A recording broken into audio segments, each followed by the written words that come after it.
Alright, so welcome to our first video lecture here.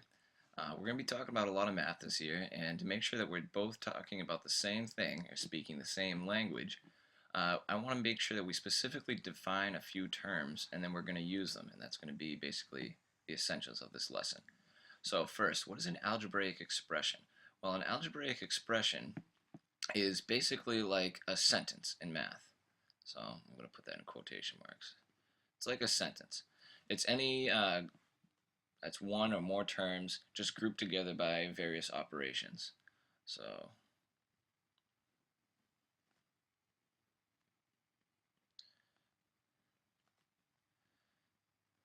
linked. Sorry, the handwriting isn't so great.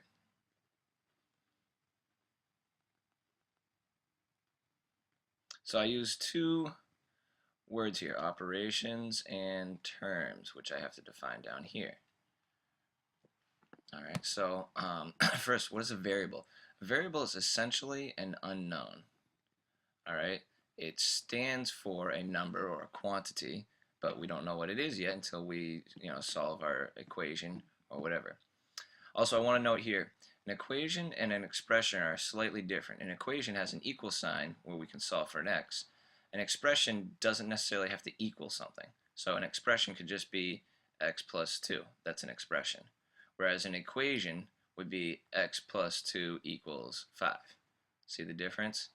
So this doesn't necessarily have to equal anything. The unknown can remain. So a variable is an unknown, or something that you would solve for, or just stands for a quantity or a number.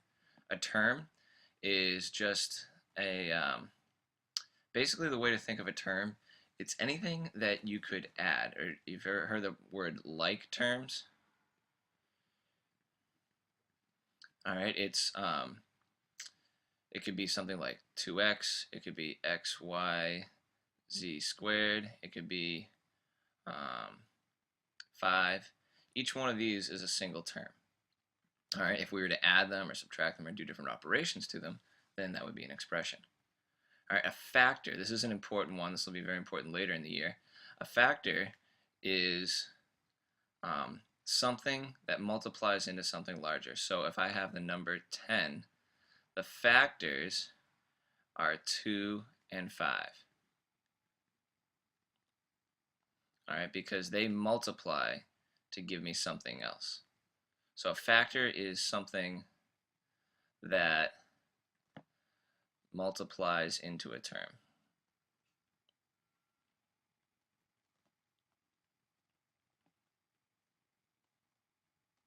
All right, so here the factor would be 2 and x. Here the factor would be x, y, and a z and a z. And then power, base, and exponent. So if you have something to a power, like let's say 2 to the 5th power, we call this the base, and we call this the exponent. So that's actually an operation. You can take 2 and raise it to the 5th power. That would be an operation. Operations are basically what you do to numbers and or variables. So these are the basic operations: addition, subtraction, multiplication, division. Some other words for these would be this is add, sum is another word. Sometimes and is used. So this would be subtract. This is difference, means the same thing. So the difference of two numbers means you subtract them. This would be multiply, of course. And another word for that would be product. Here is divide. And another word for dividing is quotient. All right, so let's apply these to a few sentences. If at any point, I should say, if I'm going too fast, you can pause it, stop it, rewind, rewatch. And of course, we'll be going over in class how to use these videos the best way to your advantage. So writing verbal expressions. This could be the product, because it's assumed to be multiplied right here. Product of 9 and a squared. Okay, and there's more than one way to write many of these. So this could be 7 times x to the third power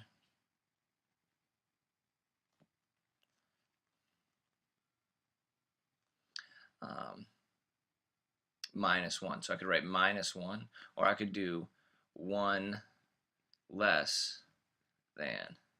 So sometimes you'll see it written that way to try and trick you up, but 1 less than all this means all this minus 1. All right, so you try. Here's a couple of ones for you to try, and there's going to be one more slide, so come back and do these when you're done. All right, so writing algebraic expressions, this is going to be a little more important for you to be able to look at a sentence or hear a sentence and be able to write them out. So I do several of these so you get a bunch of examples, and then your you-tries will be right here. So the sum of a number and 10. Sum means add, so a number and 10. A number could be x plus 10. Bam, done. Piece of cake. 8 increased by. Increased by is going to be adding. So 8 increased by 3 times a number. All right, and by our order of operations, 3 times a number has to stay together. So the difference of 17 and 5 times a number. So 17, difference is subtraction. So 17 minus 5 times a number. And you use x and whatever variable you want. The product of 2 and the second power of y. So that's going to be a y squared. So the product, so that means 2 times y squared. 7 times the sum of x cubed and 5. So it's 7 times something. 7 times this. All right, so it matters how you group things. This is going to be 7 times the sum of x plus 5. Now wait, it's not written like this. It's x plus 5 grouped together, then 7 times that. Okay, so go ahead and do the first you try and the second. If you need to rewatch any part of this video, that's fine. And I look forward to seeing you next class.